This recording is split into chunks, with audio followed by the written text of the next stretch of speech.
बिस्मिल्लाहिर्रहमानिर्रहीम। अस्सलामु अलैकुम एवरीवन। कैसे हैं सब? उम्मीद है सब खैरियत से होंगे।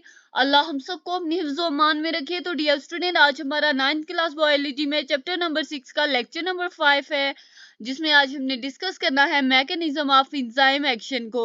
तो स्टूडेंट्स, मूव करते हैं आज के अपने लेक्चर की तरफ। स्टूडेंट, सबसे पहली बात कि एंजाइम सबस्ट्रेट कॉम्प्लेक्स की फॉर्मेशन कैसे होती है। एंजाइम सबस्ट्रेट कॉम्प्लेक्स की फॉर्मेशन कैसे होती है स्टूडेंट, कि जब एंजाइम सबस्ट्रेट के साथ अटैच होता है तो एक टेम्परेरी एंजाइम सबस्ट्रेट कॉम्प्लेक्स बनता है। स्टूडेंट, कब को फॉर्मेशन होती है एंजाइम सबस्ट्रेट कॉम्प्लेक्स की, एएस कॉम्प्लेक्स की कब फॉर्मेशन होती है? जब एंजाइम सबस्ट्रेट के साथ अटैच होता है, जब एंजाइम सबस्ट्रेट के साथ जुड़ता है, तब एक टेम्परेरी एंजाइम सबस्ट्रेट कॉम्प्लेक्स की फॉर्मेशन होती है।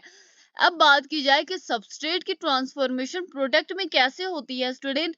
जो एंजाइम होता है वो क्या करता है, रिएक्शन को कैटालाइज करता है, रिएक्शन को स्पीड अप करता है, और सबस्ट्रेट क्या होता है, प्रोडक्ट में ट्रांसफॉर्म हो जाता है। सबस्ट्रेट किस में चेंज हो जाता है, प्रोडक्ट में चेंज हो जाता है। स्टूडेंट, इसके बाद जो एंजाइम सबस्ट्रेट कॉम्प्लेक्स होता है वो टूट जाता है, और जो एंजाइम और प्रोडक्ट होते हैं वो रिलीज हो जाते हैं। क्या होता है, एंजाइम सबस्ट्रेट कॉम्प्लेक्स के साथ क्या होता है, वो टूट जाता है और एंजाइम और प्रोडक्ट रिलीज हो जाते हैं। सबसे पहली बात स्टूडेंट कि आपने ये हेडिंग देनी है कि formation of enzyme substrate complex. उसमें आपने क्या लिखना है कि कब कैसे फॉर्मेशन होती है एंजाइम सबस्ट्रेट कॉम्प्लेक्स की। जब एंजाइम सबस्ट्रेट के साथ अटैच होता है तो एक टेम्परेरी एंजाइम सबस्ट्रेट कॉम्प्लेक्स की फॉर्मेशन होती है। उसके बाद सबस्ट्रेट प्रोडक्ट में कब ट्रांसफॉर्म होता है स्टूडेंट, जब एंजाइम रिएक्शन को कैटालाइज करता है, तो जब सबस्ट्रेट होता है प्रोडक्ट में ट्रांसफॉर्म हो जाता है। उसके बाद जो एंजाइम सबस्ट्रेट कॉम्प्लेक्स होता है वो टूट टूट जाता है, और जो एंजाइम और प्रोडक्ट होते हैं वो रिलीज हो जाते हैं। लॉक एंड की मॉडल किसने प्रपोज किया था स्टूडेंट? एंजाइम एक्शन के मैकेनिज्म को एक्सप्लेन करने के लिए एक जर्मन केमिस्ट थे, एमिल फिशर। उन्होंने 1894 में लॉक एंड की मॉडल को प्रपोज किया था। स्टूडेंट, किसने किया था? जर्मन केमिस्ट थे एमिल फिशर। कब किया था उन्होंने? 1894 में किया था। और क्या प्रपोज किया था? लॉक एंड की मॉडल प्रपोज किया था। किसके मैकेनिज्म को एक्सप्लेन करने के लिए? एंजाइम एक्शन के मैकेनिज्म को एक्सप्लेन करने के लिए।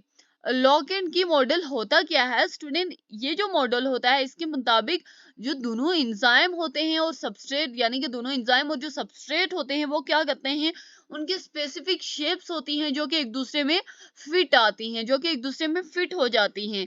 स्टूडेंट, ये जो मॉडल होता है ये एंजाइम की स्पेसिफिटी एक्सप्लेन करता है, और इस मॉडल के मुताबिक जो एक्टिव साइट होती है वो रिजिड स्ट्रक्चर होता है। एक्टिव साइट कैसा स्ट्रक्चर होता है?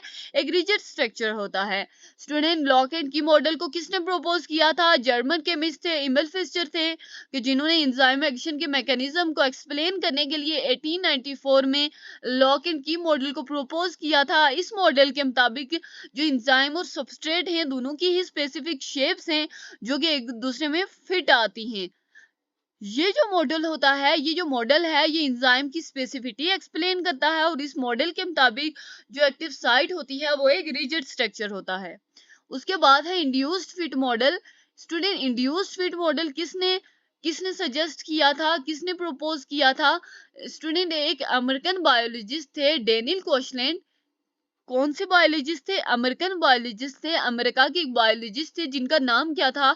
Daniel Koshland. उन्होंने लॉक एंड की मॉडल के लिए एक मॉडिफिकेशन सजेस्ट की थी, और मॉडिफिकेशन को क्या नाम दिया था, और इस उन्होंने अपने मॉडल को क्या नाम दिया था? Induced fit model. और ये मॉडल प्रपोज्ड कब हुआ था? 1958 में हुआ था।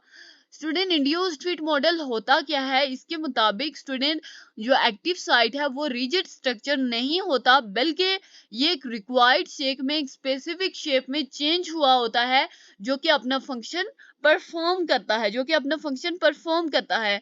स्टूडेंट, जो इंड्यूस्ड फिट मॉडल था ये बहुत ज्यादा एक्सेप्टेबल हुआ देन लॉक एंड की model of enzyme action. Student किसने प्रपोज किया था इंड्यूस्ड फिट मॉडल को? एक अमेरिकन बायोलॉजिस्ट थे डेनियल कोचलिन, जिन्होंने 1958 में मॉडिफिकेशन सजेस्ट की थी लॉक एंड की मॉडल के लिए, और उन्होंने क्या नाम दिया था अपने मॉडल को? लॉक इंड्यूस्ड फिट मॉडल नाम दिया था। और ये मॉडिफिकेशन की थी लॉक एंड की मॉडल की मॉडिफिकेशन थी। स्टूडेंट इंड्यूस्ड फिट मॉडल के मुताबिक एक्टिव साइट कैसी होती है? एक्टिव साइट एक रिजिड स्ट्रक्चर नहीं होता, बल्कि ये एक रिक्वायर्ड शेप में मोल्ड हुई होती है, चेंज हुई होती है, जो कि अपना फंक्शन परफॉर्म करती है। इंड्यूस्ड फिट मॉडल ज्यादा एक्सेप्टेबल था लॉक एंड की मॉडल से, लॉक एंड की model of enzyme action. Thanks for watching, मिलते हैं नेक्स्ट वीडियो में।